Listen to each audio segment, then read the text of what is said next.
Hey, this is Christine Elezaj for Venus Zine TV. It's hard. I'm one of those people, when I'm in a plane for too long, this is the first thing that goes, and it's, see, hear it?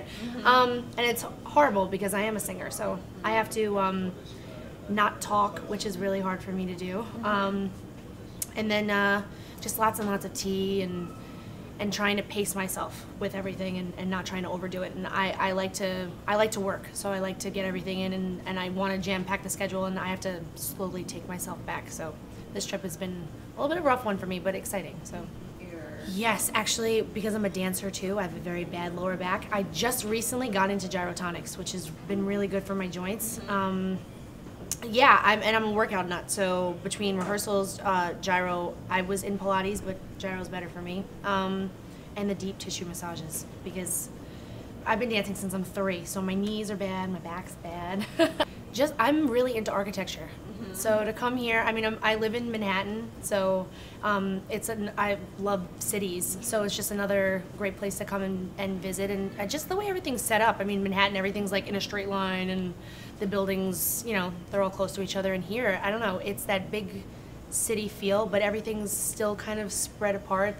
There's just so much beautiful stuff to look at. So my mother raised me on music, so it's really broad of what I listen to. Performance-wise, Janet's my #1, but I mean, I go everywhere from like Nina Simone, Alexander O'Neill, the Beatles, to like Kings of Leon. I mean, it's like so broad, and then my music's like dance pop, so flattery. I don't mind them at all. I mean, they're comparing me to the biggest artists in the business, so I mean, for them to think that I can be at that level is amazing. So I don't look at it as like, oh, you know, they think like I'm like somebody else. So my mom, I remember talking with my mom and my dad when I was graduating high school, and I'm like, I've done this my entire life. I'm like, please just let me try and see where it can go, and if nothing happens, I'll go back to school. Like, I didn't want to fight them on it.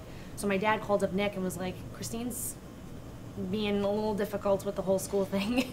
Can you have her come down, you know, to the Sugar Bar on the west side and do one of your open mic nights and just tell me if she has any potential? And he was like, okay, bring her down. Don't tell her I'm going to be here because I don't want to make her nervous. And, you know, we'll see what she's got. So I sang Aretha Franklin's Respect, and I was probably like 2 lines into it. And him and Valerie started singing backup for me. When I got off stage, he was like, I want you writing, and you know, in this business, you need to write. You know, so he started mentoring me, and from there, it was just working with different producers and me sending him my stuff and me like, you know, what do you think of this? What should I tweak? And it was just a building process, long road. It wasn't like overnight or easy. It was a lot of not so nice things that happened, and then, you know, coming out of that and just finding myself, even personally, to just keep going. So I mean, the whole thing is just persistence. I don't know, I mean, how much, they're always trying to test you, and I think it's a good thing, because, you know, the stronger ones come out, and I've learned people can push my buttons, and what I'll take and what I won't take in this business to get further. It's funny because everyone thinks I professionally race, and it's just like a glorified hobby now. I'm like, I just do like drag strips and racetracks when I can for fun, and then 1 week out of the year, my dad and I go with like 116 other cars, and we do a different route every year and to see the country. This year was a little hard. Yeah, because the album was coming to a close, and we were doing a lot of promo and traveling, so I actually had to miss this rally. I was in LA the same time that this year's rally was taking place. But I mean, I don't want to lose myself personally. You know, whatever I was in love with before, I embrace, and I want to make time for now. And as busy as it gets, I'll never put myself to the side. I think if you do that, you just lose too much of yourself.